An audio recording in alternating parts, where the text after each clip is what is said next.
Welcome Hey everybody y'all. to the Shut Your Mouth Lounge, episode 120. It's me, Alex. The man who tried to interrupt me was Addy.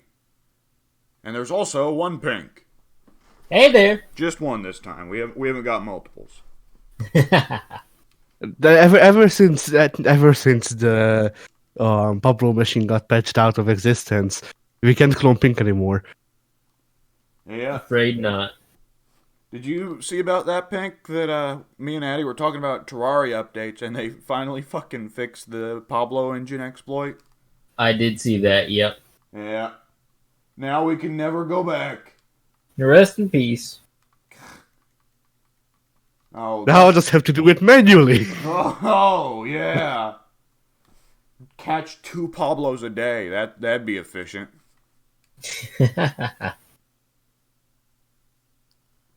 Alright then. So, Eddie, you got anything going up on your own channel?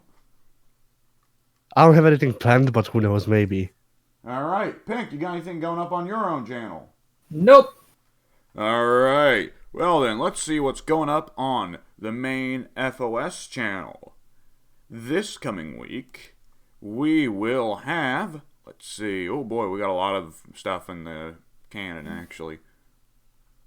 Well, this week, you guys are getting The Escapists 2 on Friday. No, Tuesday. I can't count. No, that's Monday. I can't count.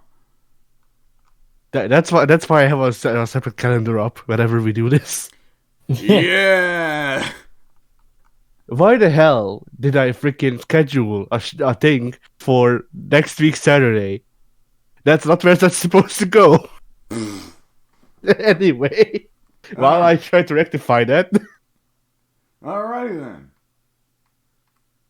So, Pink, what you do this week, man? What did I do this week? Actually, you know what I watched this week? You know what was actually really freaking good this week? What? Sonic. Oh, okay. So I assume you're talking about Jim Carrey Eggman, right? Yeah. Alright. So, Like, yeah, what? I had no intentions of seeing that movie, like, ever. Because, I don't know, Sonic was never very appealing to me. I played Sonic and Knuckles. I enjoyed it a bit, but it's like I never cared for the original Sonic games outside of that one. Maybe it's because Knuckles appealed to me more as an angsty young teenager. Un- But to Unlike me, Sonic, you didn't chuckle. to me, the Sonic concept was just not very exciting because the goal is to speed through the level as fast as you possibly can. Which I enjoy a good speed run, but the mechanics of the game just don't seem to support that for me. The weightiness. Is Could it the be. weightiness, Pink? Because for me, I went back and played Sonic Mania, which replicates the freaking mechanics of Sonic 3 from what I could tell, more or less. I also played Sonic 3 recently in a demo, so I could actually freaking compare it. But uh, to me, the thing that really makes freaking Sonic, all of the Sonic series bad is just how Sonic feels like a freaking stone when he's slow, and when he's Yeah. fast, he feels like a stone, but he feels like a fast stone. So Like, yeah, I can definitely agree with you there because whenever you get like smacked by something as you're speeding down Green Hill Zone, it's like coming to that abrupt halt and having to pick up all your momentum again. It's quite a drag. But yeah, it's like combat in those games as well. It's like it's 1992, so everyone's still jumping on things in order to kill them. But Sonic never felt as smooth as Mario did. So I think it's because I played Mario as a child that I had a bigger appreciation for that series more than I ever will for Sonic. Yeah, So I get you. Like, I'll admit, I grew up with more Sonic than Mario, but that's partially because, I grew up with a PlayStation, so there was a Sonic collection for that, but Mario certainly wasn't fucking happening. right. And Addy grew up with a bootleg. I grew up with Adventure Island and Mario 1. But yeah. So, the movie, though, what was that like? The movie. It was strange with how good it was, because I think they knew how stupid it was going into it, so they kind of embraced that in a certain way, where you're not really supposed to take anything in that movie seriously. Yeah. And there are certainly some jokes that are very missed or just came across as cringy to me. I'm not a fan of the word cringy in the year of 2020, but I'm using it anyway. I have heard there is a scene where Sonic does like a Fortnite dance or something. I don't know what a That's in the Fortnite trailers, I dance think. is, but The floss, Pink, the floss. Does Sonic do the floss? what is a floss? When you like swing your arms around you, so it's like you're making a cage around yourself, and you do it sideways, and you do it sideways once, and then you switch sides. Okay, imagine someone's got a towel and they're trying to wipe the space between their ass and their balls. Because Now there's an image. Oh, I mean, it's the correct image. It's what they're actually trying to imitate. Never would have crossed my mind, but there we have it. Yeah, he does do the floss. Okay. Right, that is definitely what I heard about.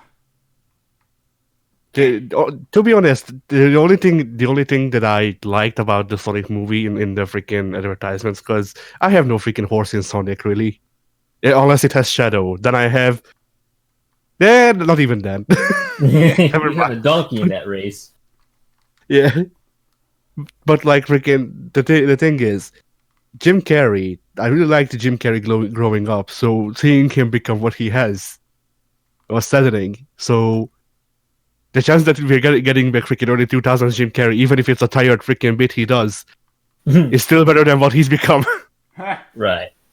I thought he was great in the movie. There were no real Jim Carreyisms that I don't like about him, like his stupid plastic face that he can manipulate so well.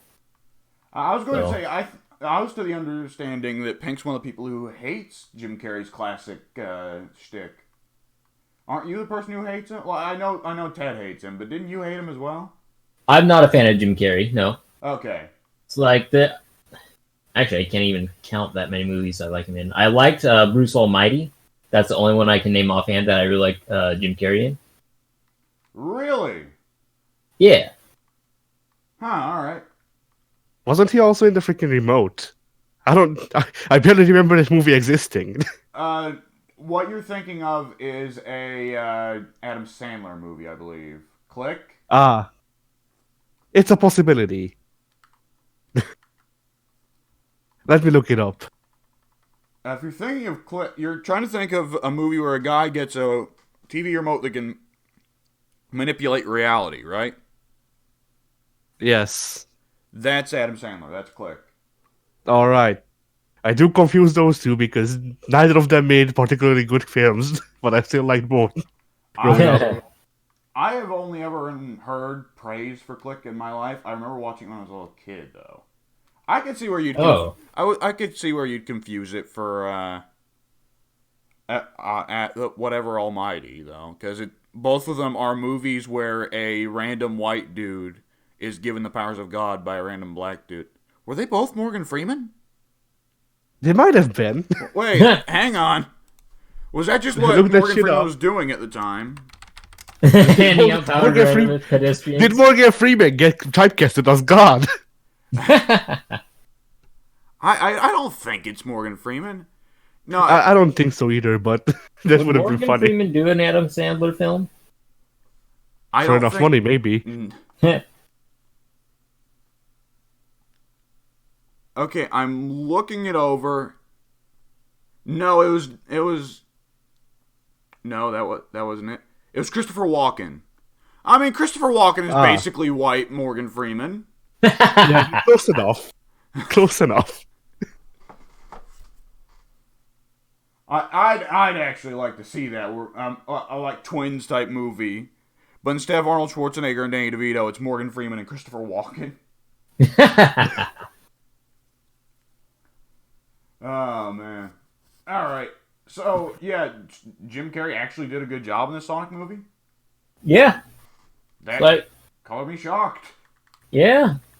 I don't think there was really any bad acting in that film at all, honestly. It's like I thought everyone performed their scenes well. There was nothing I walked away from it thinking, wow, that scene could have been deleted entirely and it would have been a much better movie. So, very solid film. I think by default it would be one of the top films of 2020 for me because, There's not gonna be any film 2020 has had a grand total of like 2 films released thus far. Yeah.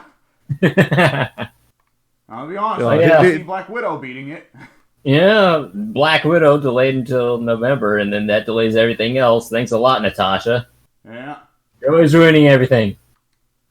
thing that Sonic kissed the human love interest that was shown in the freaking trailers. No? There was a human love interest? Yeah, the guy. Oh. Well, that might have happened, but you're gonna have to find out for yourself, buddy boy.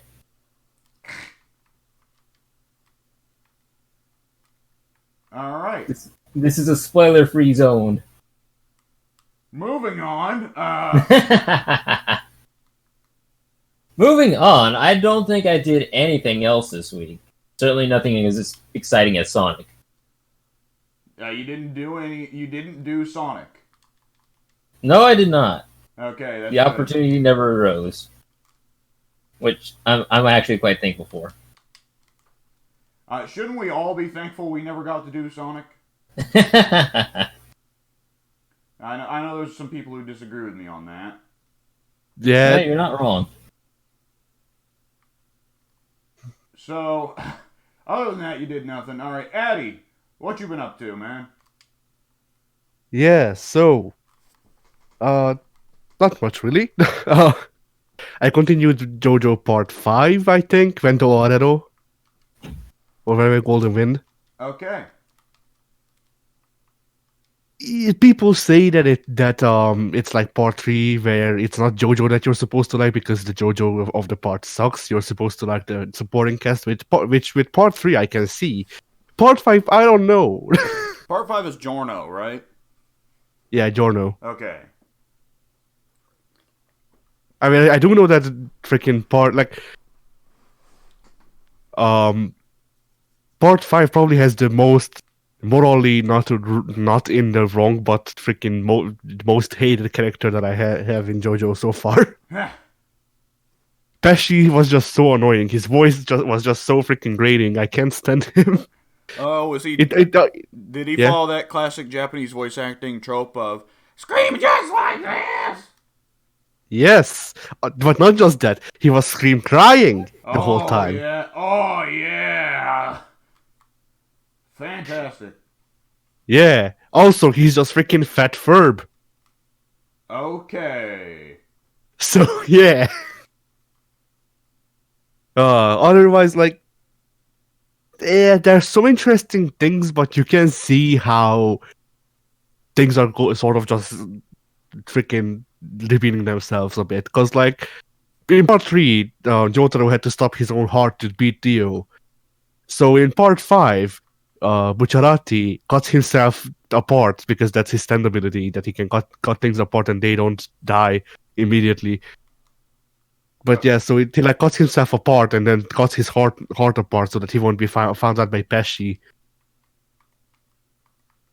Okay. Shit like that. Yeah.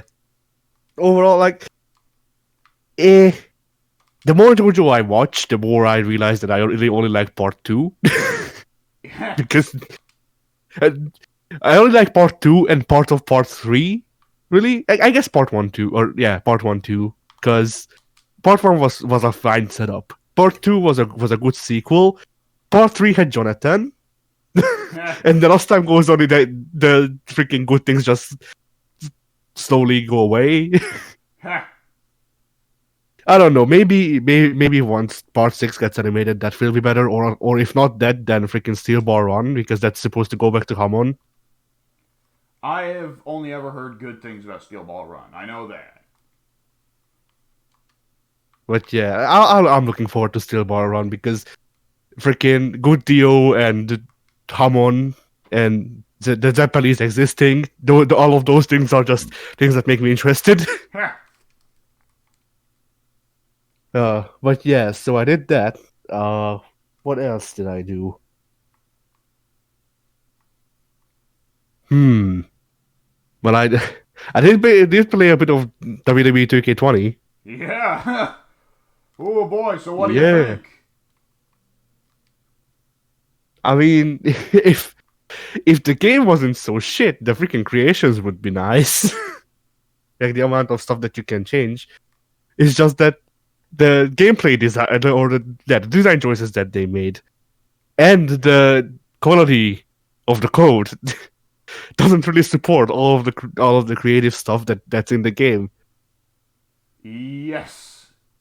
So, Pink, can you enlighten us what they added to this game other than just the changed control scheme?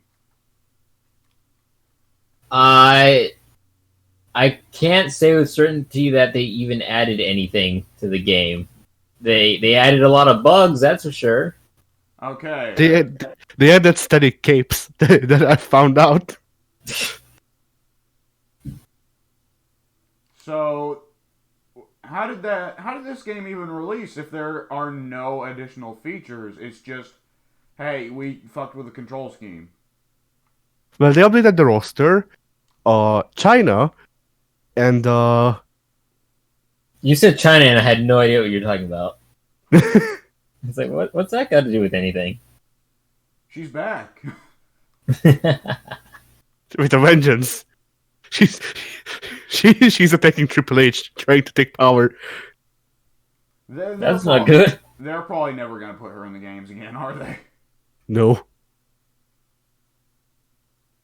And I don't freaking know what other freaking reasons they would have had to actually release this game, aside from freaking WWE Because they're demanding it. contracted to release a yearly title.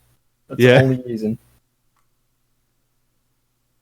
By the way, my favorite feature of WWE 2K20 is not just having freaking motions locked, but I don't remember which motion it was, but when I went over a motion, the game just crashed. What do you Why mean not? I'm not surprised. What do you mean motions? An entrance motion. Like it being locked makes sense. The amount of locked characters that are not locked behind freaking actual progression but paywalls is freaking stupid, but whatever. But then it's like I'm trying to make an entrance for a character, and I go over one freaking motion that the game doesn't like, and the game just goes and okay, no, you go back and do all of the shit that you just changed again. Yeah, even with the good WWE games, which are still not that good, you need to save constantly because these games are in constant danger of crashing. Oh my god. Honestly, this is the first. Yeah. As I was fucking saying, you gotta save constantly because these games are in constant danger of crashing. The game crashed.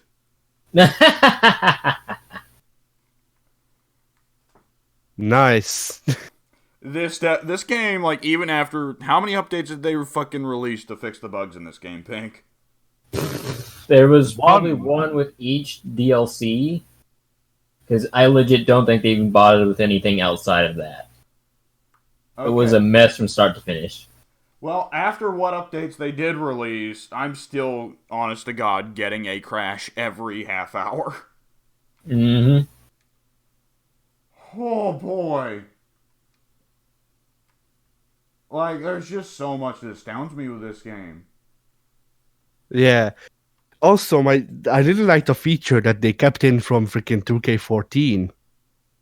So I played a bit of Universe mode just to see what changed there, and by see what changed there, I mean to experience that nothing's changed. And That movie. aside from the UI.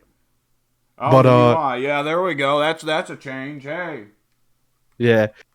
And so the game set up a feud between Goldberg and Dolph Ziggler. And then the game booked my CAW into a fight with Goldberg. I beat Goldberg, and then a cutscene ensues. My character is nowhere. Dolph Ziggler is in the freaking ring celebrating a victory. Goldberg comes out from the back. Okay. Yeah. Like even in the game's context, like I can accept, it's switching out one character or whatever because it's trying to do its thing, and the code hasn't been reworked since 2011. But like, none of those things make sense, even in the game's context. Like the only way to make it more random is if it wasn't even freaking Ziggler and Goldberg, if it was just two random superstars. Oh, Jesus Christ. Oh, can I just say, it seems like I'm just in the practice play. It seems like the biggest case of artificial difficulty addition was just changing the fucking reversal button from right trigger to Y. Mm-hmm. Yeah. Just because we're all used to it by now, so quickly fucking change it.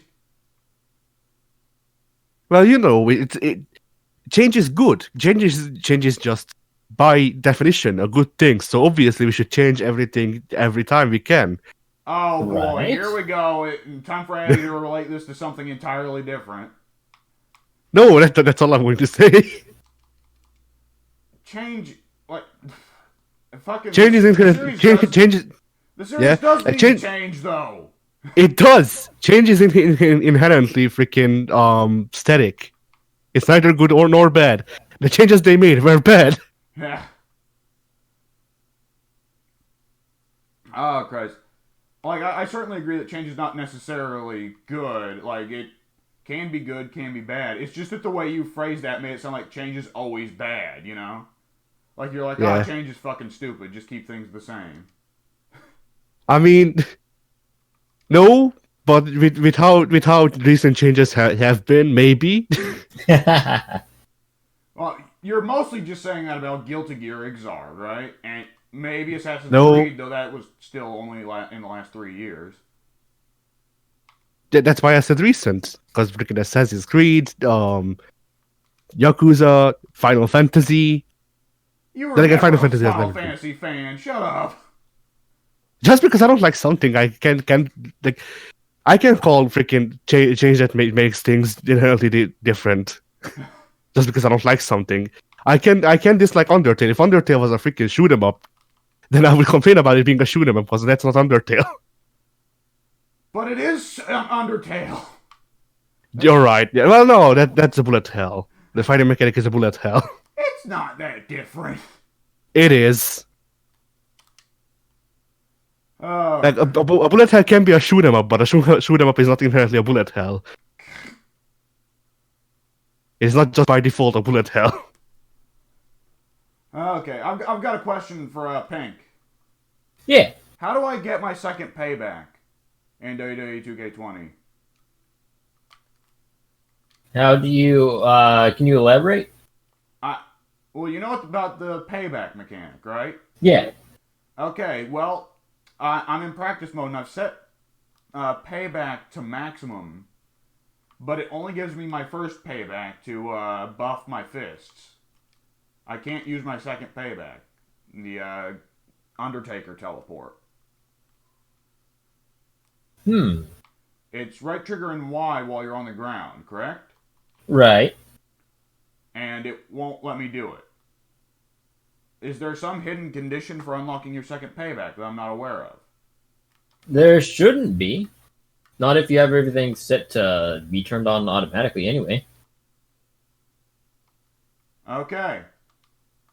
Maybe it's just because you're in practice mode? Maybe, I don't know. Anyways, carrying on. So, Eddie, with WWE 2K20, continue. What are the...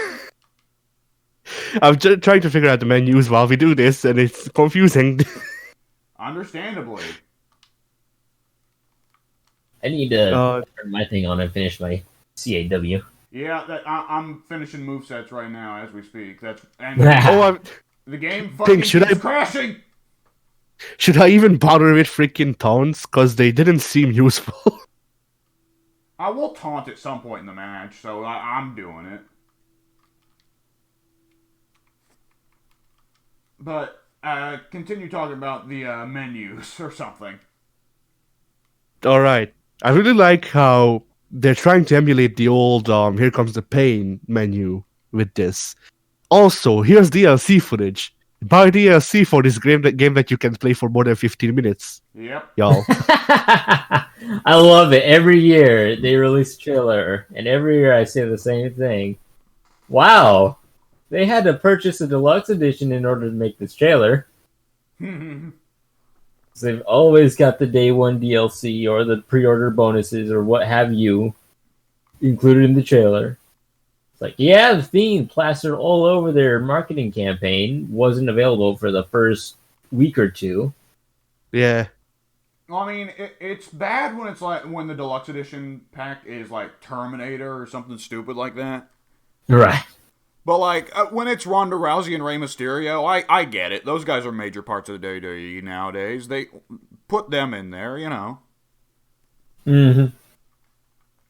You know who people would buy the freaking pre-order shit for? Who?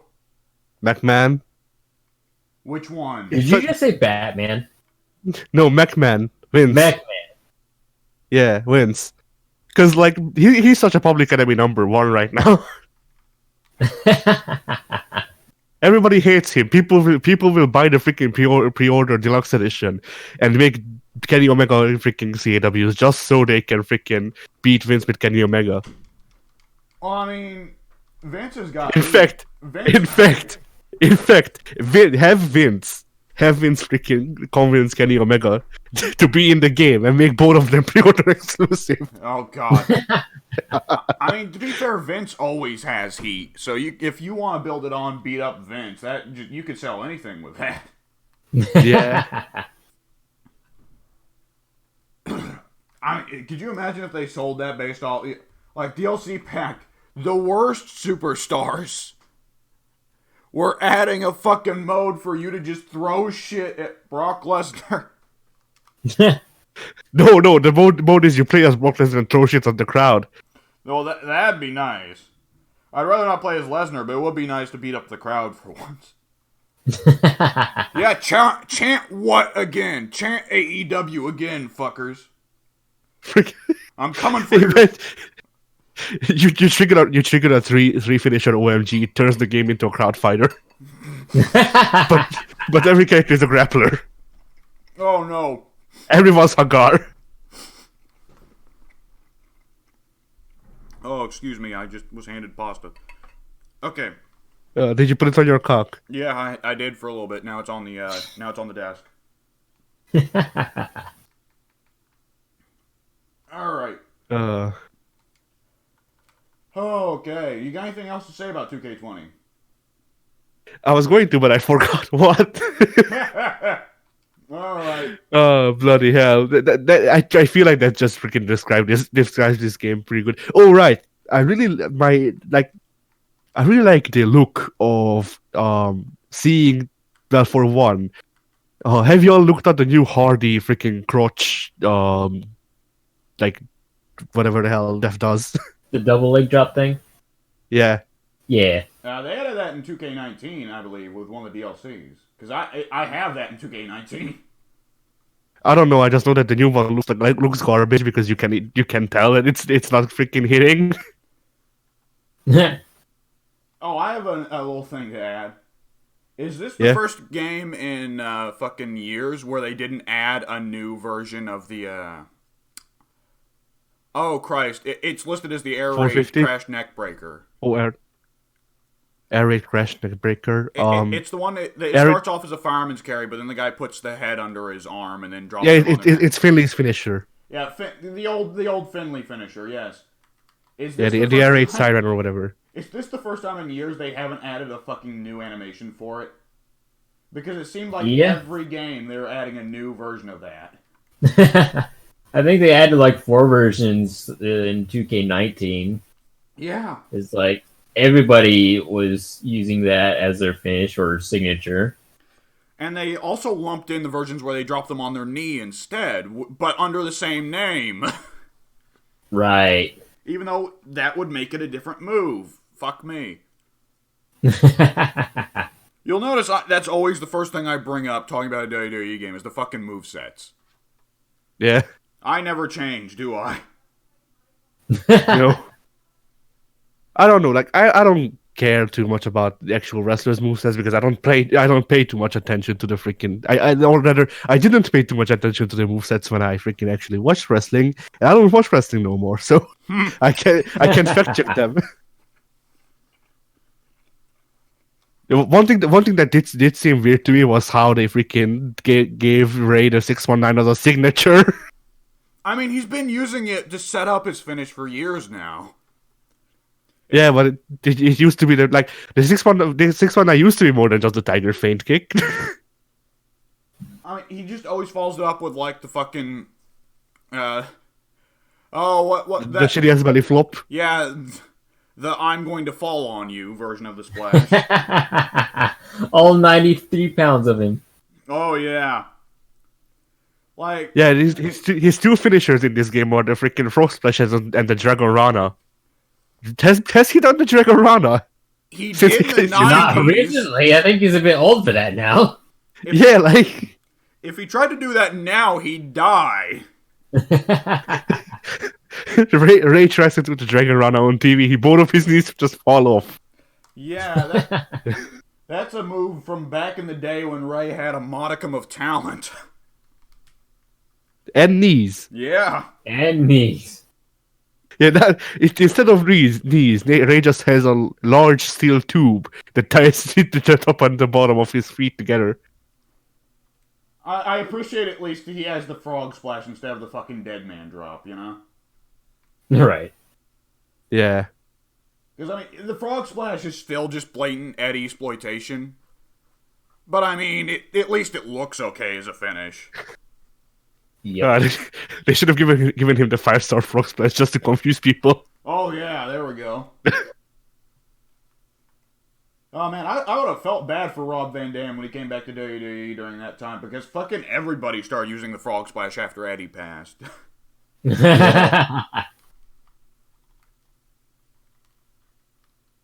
Oh, Jesus. All right. Anything else, Addy?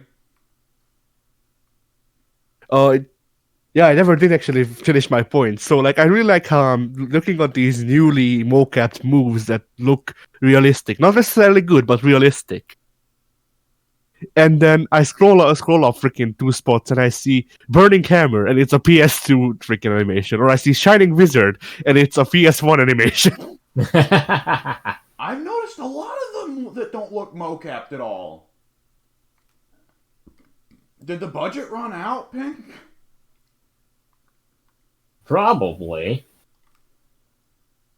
I mean, like, even the DLC moves look like garbage this year. They've all been, like, sped up to a certain degree where it doesn't look natural. And nobody knows why.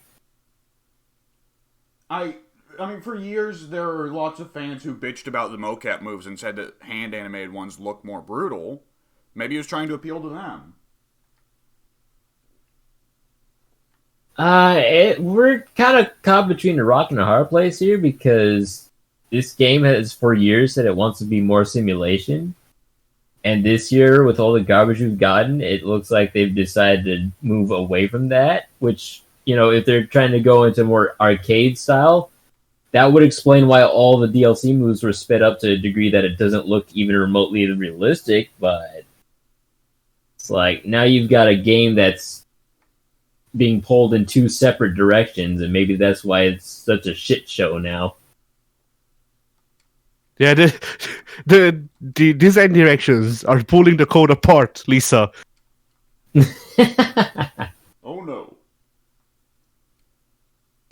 You're tearing the code apart, Lisa. Alright, anything else, Addy? No. Alright. Well, for my week, I've not done a great degree of stuff. I put almost no time into Dark Souls 3, so that's no progress on that front. Shock of shocks. The majority of my time this week, I can't keep track of. You know what? I watched a movie, though. I Oh, watched. did you now? Yeah, yeah, shocking. I know. I watched Road to Perdition, What which the heck is that? it is a 2002 movie where Tom Hanks plays a mobster hitman. That's weird. It's pretty much the only movie in Tom Hanks' entire career where he doesn't play a nice, happy, jovial, good guy. Right? It's like a Monster Hitman. That doesn't sound like Tom Hanks at all. Yeah, and the movie was kind of weird because it was in 2002. It features Paul Newman as the head of the mob. It was Paul Newman's last live-action film before he passed away in 2008. And it's very strange to see Paul Newman act in a movie in the 2000s. And there's definitely a very strong sadness about the role, because you can tell it's Paul Newman's last role. And simultaneously, it also features really young Daniel Craig and really young Jude Law. Oh, wow. Yeah, and Daniel Craig, oh boy, the years were kind to him. Like, I've never seen someone who started looking younger as they got older. But holy Christ, young Daniel Craig looked like fucking death. Which worked because he was the villain of the movie, but still. And Jude Law, I don't know why Jude Law ever plays good guys. Like, would you... I know Addy, do you know who Jude Law is? I have heard of her, so I've probably seen her, but I don't know just from her name. Him. Him. Did you watch? Sure. Did you watch the Robert Downey Jr. Sherlock Holmes films? I don't think I did. Okay, because he played Watson in that. And Pink almost certainly knows Jude Law as the villain of Captain Marvel. Yes. And I did see the Sherlock Holmes films as well. Yes.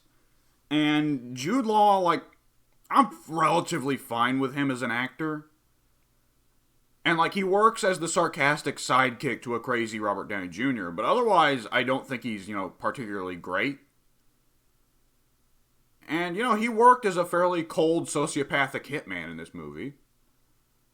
So, I assume he imitated that for Captain Marvel as well. I would say that's a pretty good assumption. All right. And there's one more bizarro one. So you've seen Supergirl's version of Superman, right, Pink? Tyler Hoechlin? Yeah, I have. Yeah. I had to think about it because, he's not very memorable. But yeah, I've totally seen that guy. He's in this movie as well, as a little kid. That's just weird. Let me tell you, his face hasn't changed at all. It's a good thing he grew a beard, because otherwise he hasn't grown at all. Holy shit. It's an alright movie. For the most part, the movie portrays itself very grimly and sternly. And there's parts of it that are just fucking dark. But it has this most bizarre fucking sequence in the middle of the film. Alright, spoilers for Road to Perdition. But the movie begins, Tyler Hoechlin is a little kid. He finds out his dad, Tom Hanks, is a mob hitman. Daniel Craig is a fellow mobster who's the son of the head of the mob, Paul Newman. And he finds out about this, and he's like, well, clearly we can't have any kids knowing about the mob. So... Kill him! Yes, exactly. He breaks in and tries to kill Tom Hanks' kid. But he screws up, and instead he just kills Tom Hanks' wife and Tom Hanks' younger son. So Tom Hanks and his elder son go on the run on the road. And Paul Newman beats up Daniel Craig, despite Daniel Craig being his son, for making such a fuck-up, right? Right. So this doesn't exactly sound like happy, happy, joy, joy, does it? And then we get a sequence where fucking Tom Hanks decides that the best way to get Daniel Craig is to rob Al Capone and then offer Al Capone back his money if he'll give him Daniel Craig. Well, we then get the most whimsical, joyful sequence of father and son robbing a ton of banks in Chicago. And it was completely out of place. Could not be more so. And then the film turns around completely back to being grim and stern and sad for Tom Hanks assassinating Paul Newman despite them having a father-son relationship, and then assassinating Daniel Craig, and then Jude Law assassinates Tom Hanks. And the fucking Tom Hanks kid fucking lives as an orphan.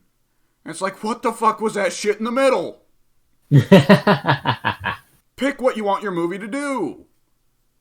And like, for a grim movie, it worked pretty well. I think it got across the theme very well of like, Tom Hanks, despite being a sympathetic character to us, was still a mob hitman, you know? He wasn't a good person, and he got what's coming to him. Right. So it's one of those movies where the main theme was, like, just hoping the kid doesn't take after Tom, you know? Yeah. It was an alright movie. Not great, but it was alright. I'd say if you're looking for just a regular old mob hitman flick, it works. I watched one more thing. I watched the Dark Side of the Ring episode on Chris Benoit. Oh no, why? Because I saw it in passing. And because my dad, for whatever reason, did not know about the Chris Benoit case, despite it being all over the news a decade ago. Oh yeah, well, in fairness, neither did I, but I was a child.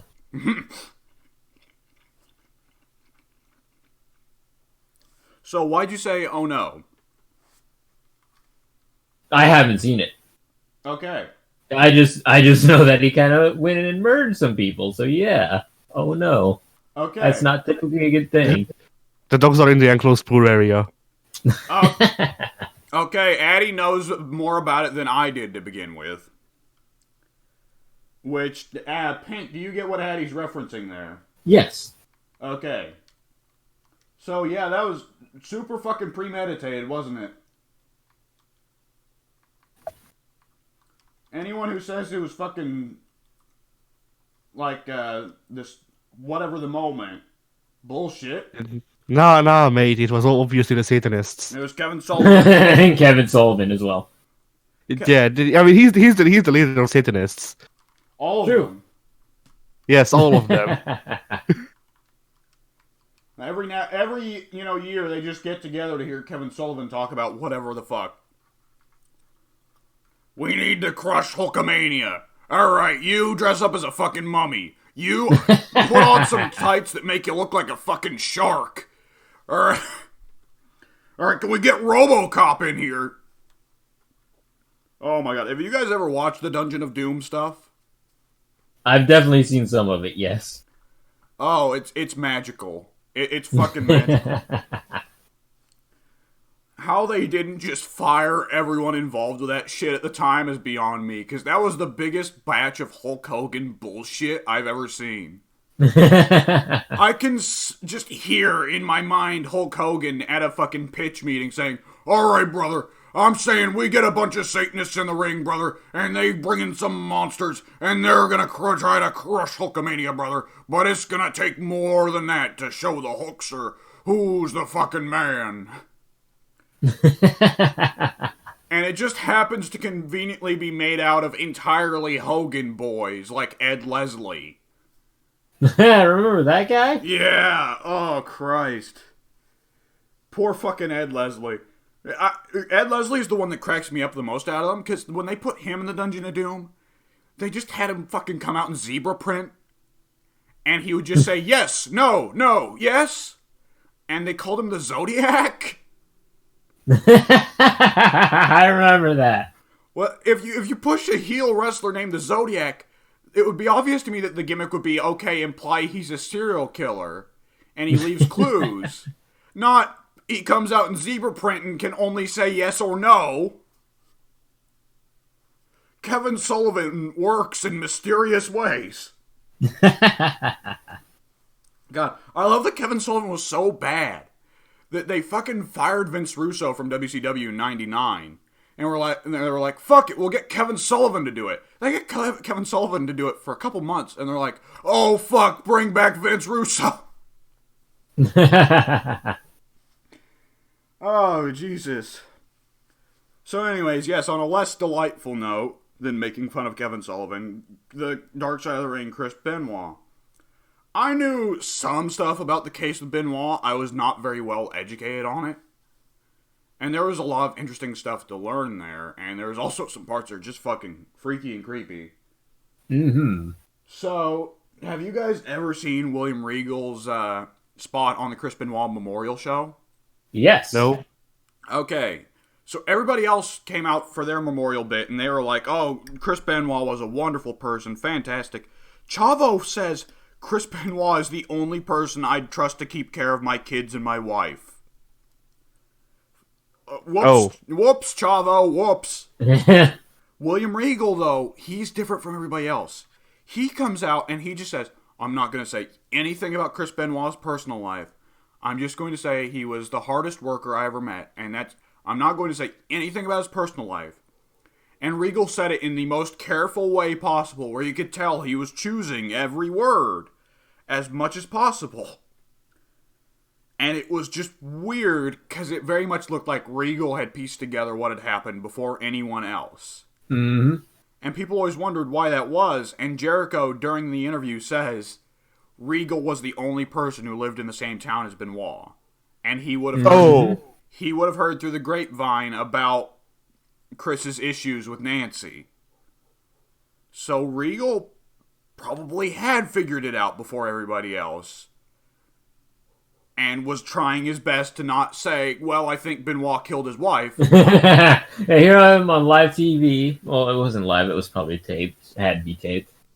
Yeah, I think this man killed everybody that we're kind of paying homage to tonight. So, whoopsie doodles. Yeah, and at the same time, balancing act. At the same time, trying not to say, oh, what a fantastic guy. Because what if it turns out I'm right? Yeah, man. And not good. And so Regal's the only guy who walked away clean that night. Yeah, Regal comes out. Chris Benoit existed. Goes to the back. Chris Benoit was a human being who was about 5'10" and 230 pounds. That's all I got to say. Yeah, Chris Benoit is now involved getting birth, or being born and dying. Oh man. That's his freaking. That's what he says about him. Oh Christ. So, the way it shows it, like, the question with Benoit is always why, you know? Right. You know, why would this guy just go up and go fucking crazy and murder his own family? And I really appreciate that they never say why. They never are like, well, obviously it was this, and anyone who thinks otherwise is fucking stupid. Because with Benoit, there's, like, so many fucking explanations. Mm-hmm. Like, the guy had fucking problems from the beginning. Like, we've all heard the story, right? Of Benoit would, like, if Benoit even slightly missed a move, if he slightly missed a sell, how he would go backstage and as self-punishment, he would do 500 sit-ups. Yep. Yeah. Squats, boy. Yeah. Squats. They were squats. Squats are not fun. Yeah, no, they're not. I'm aware. And, like, from the beginning, that's not a terribly healthy attitude. And Jericho was saying, like, nobody else does that. Mm-hmm. Like, Jericho's take on it was, well, we missed the move. That's good, because I didn't actually hit him. I didn't want to hit him. Benoit's take was, he didn't hit me. It looked fake. Must self-flagellate. And then he fucking had issues with Nancy. He did a ton of steroids. He had a finish where he landed his head on people. Shock of shocks. The fucking move that made it where Harley Race could barely walk in his 50s. The fucking move that put Dynamite Kid in a wheelchair. Turns out it's not a safe move. I was watching this documentary with my family, and I pointed out, hey, you guys remember how I hated when Daniel Bryan would do that fucking move? Yeah, this is why. Why the fuck? Obviously, Daniel Bryan should have done the diving headbutt while also balancing a ladder on his head. That would have made it a lot more safe. While the guy had a chair over his face.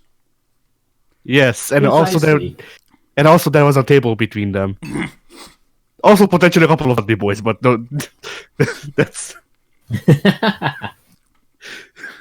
Oh, fuck. I like how I count the Dudley boys as objects now. That's all they ever were. I mean, Bubba moves about as well as an object, so. Yeah, true. It really says a lot about. Ed Collin, because he was officially made a broom by the referee. Oh, yeah. It says a lot about Bubba that Devon is the fucking better half of that duo. Holy shit.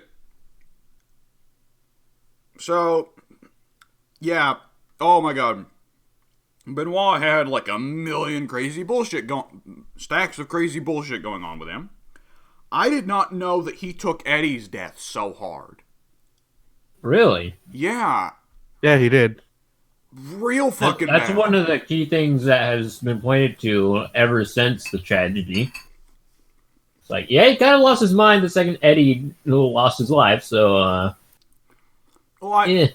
I figured he was sad, but I didn't figure that was, like, as strong as it was, you know? Because, I mean, Ray was sad about Eddie passing. Chavo was sad about Eddie passing. Everyone was sad about Eddie passing. Even fucking Vince was sad about Eddie's passing, and Vince is a fucking sociopath. But I did not know that it was that bad. Like, when my family was watching the documentary, the way Chris took Eddie's death, my family, honest to God, turned to me and asked, were Chris and Eddie secretly in a relationship? I mean, Eddie wasn't, but you don't know about Chris. Yeah. It's like, that was a very obsessive man, so... Yeah. Like, it's hard because, like, oh yeah, he was such a good wrestler. You know, I don't want to believe all the bad things that happened in his life, but oh wait, you know, all this stuff kind of adds up, and you kind of take a step back and look at it in a different perspective, and you're like, oh, this honestly isn't that surprising anymore. Yeah, sadly after Eddie's passing, in lieu of the real thing, Chris had to resort to headbutting or freaking cement tape or a cement block that he taped Eddie's face over. Just like the old days in Japan. Yeah. he even got freaking oh bloody hell, I forget. I think it was Abdullah the Butcher. He even got Abdullah the Butcher to pour paint down his freaking throat. Oh, Christ. Can I just say, one of the things they showed off was chair shots to the head pre-banning, right? Mm-hmm. Yeah. Oh my fucking god, JBL should not hold a chair at any point in his life. JBL picks up a chair, he's honest to God trying to kill the guy.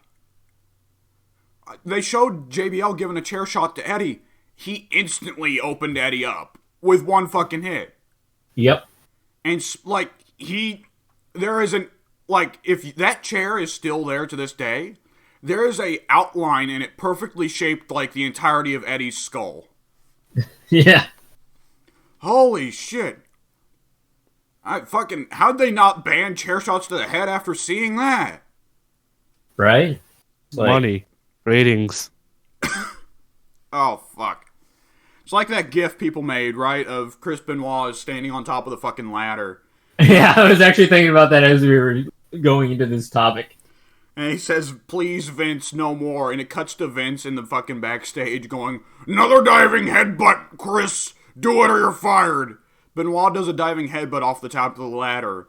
And it just cuts to fucking headlines of Benoit killing his family and Vince looking scared.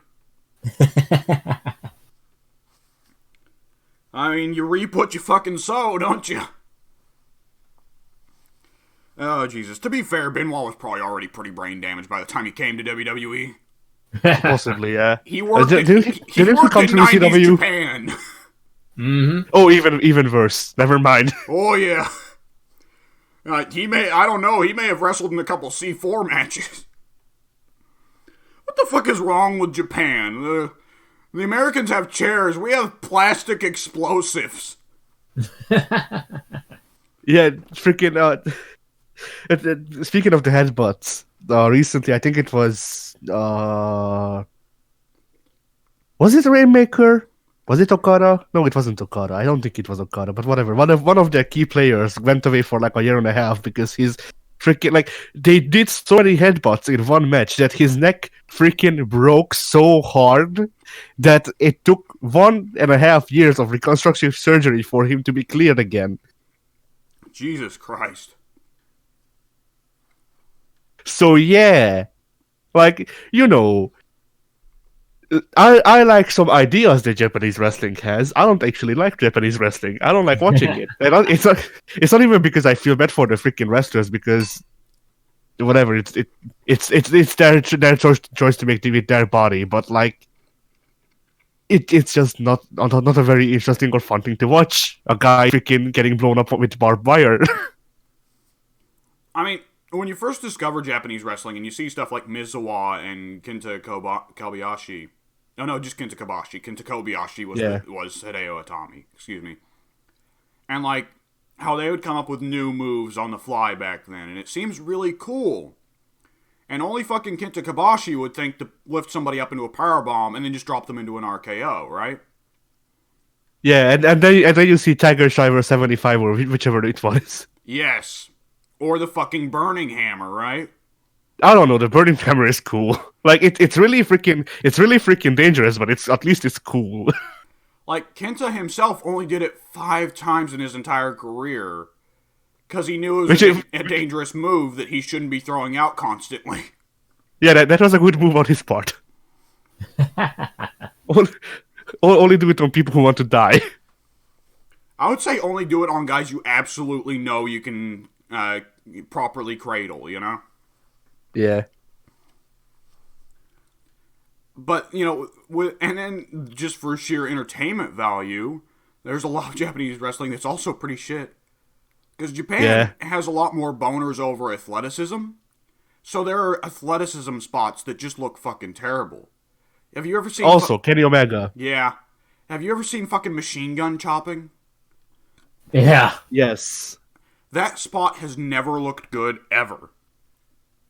It is just there for the guy to show off, hey, I can do 1,000 chops in a second. Yes, I have seen freaking Shinsuke Nakamura. Yep. That shit looks terrible. Oh, man. So anyways, just one last thing I want to note for the Chris Benoit thing. There was one little thing that kind of cracked me up in a disgusted way. And it's fucking Vicky talking about her old relationship with Eddie. She said Eddie would try out moves on her in the bedroom. And she really liked that. And I'm like, Vicky, I didn't need to know that. Wait, what? What she honestly... He would... No, I get it, but... Fucking... No. Oh, boy. now I have a freaking a mental image of... Oh. Yeah. David gets betrayed to vagina. Oh, boy. Oh, shit. Well, alright. I mean, I knew Vicky and Eddie were close, but my God. Oh, boy. Okay. That's gonna haunt my fucking nightmares for a week.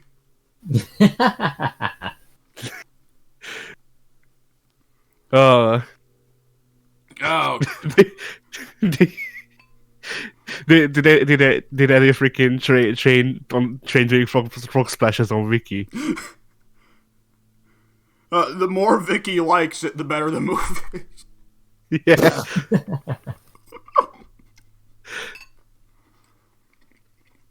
I'm gonna choke on my fucking pasta. Oh.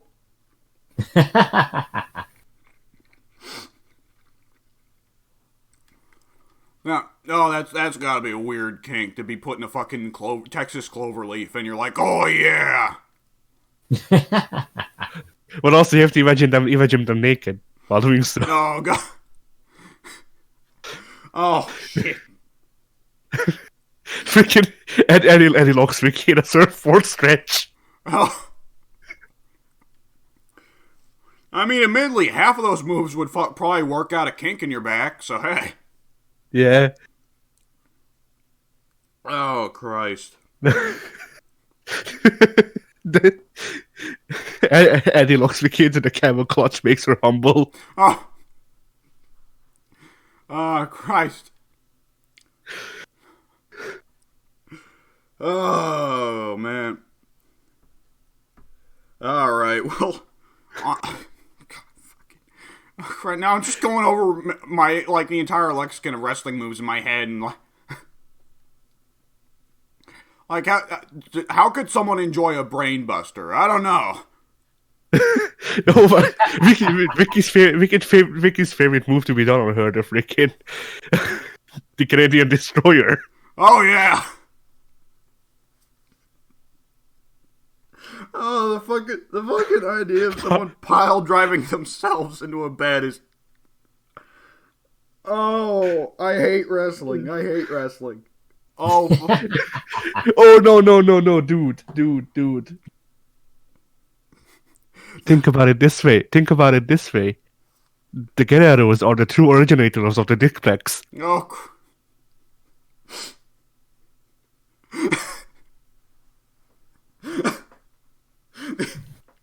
The fucking. I can't speak. Just the idea of Eddie and Vicky getting naked, and Eddie's just like, Vicky, quickly grab onto my dick. And then Vicky flips herself into bed.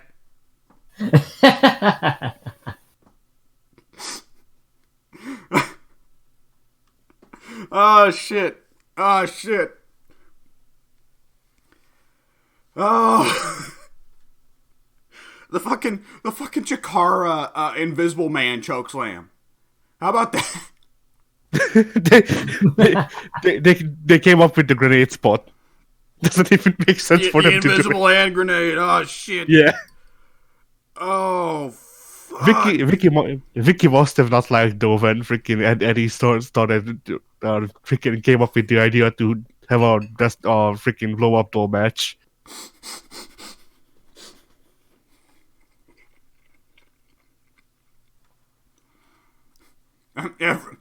Every night in the Guerrero household was a lingerie match.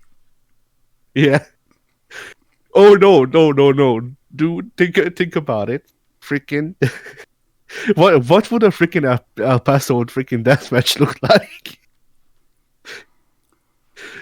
No, they knew they were experimenting when they tried the Yapapai strap match. Yeah. Or the hook pin match.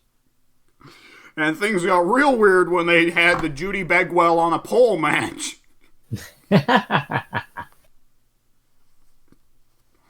I hate wrestling. Yeah, no, things got really weird when Eddie lost to Vicky in the freaking I forget his name. Ray's son's freaking parental rights match.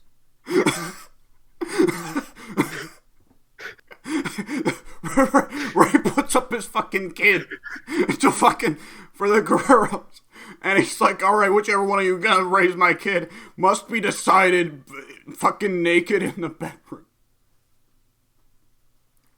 But there's still a ladder. Midway through the match. And then freaking and after Eddie loses, he slams the bed and yells, "Where was Ray?" Oh fuck! Imagine that they're just in the bedroom, and then the fucking Shockmaster smashes through the wall and trips. And it's Chavo. And Vicky is like, "I could not be drier right now."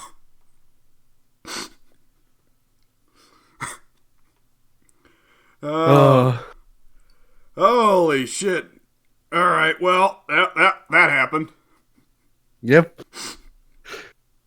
On a considerably less exciting note, I also played the Dawn of War mod that makes things crazier again.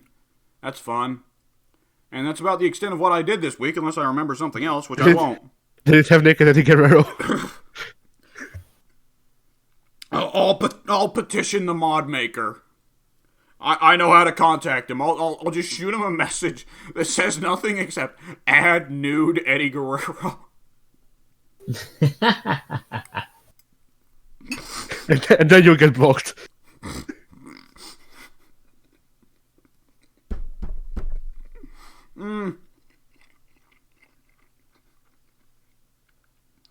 Well, I hope you all enjoyed this week's podcast. It took turns that I was not expecting. Oh shit. Addy say it's the Shockmaster. And he is the Shockmaster! Just anything a freaking wall breaks out.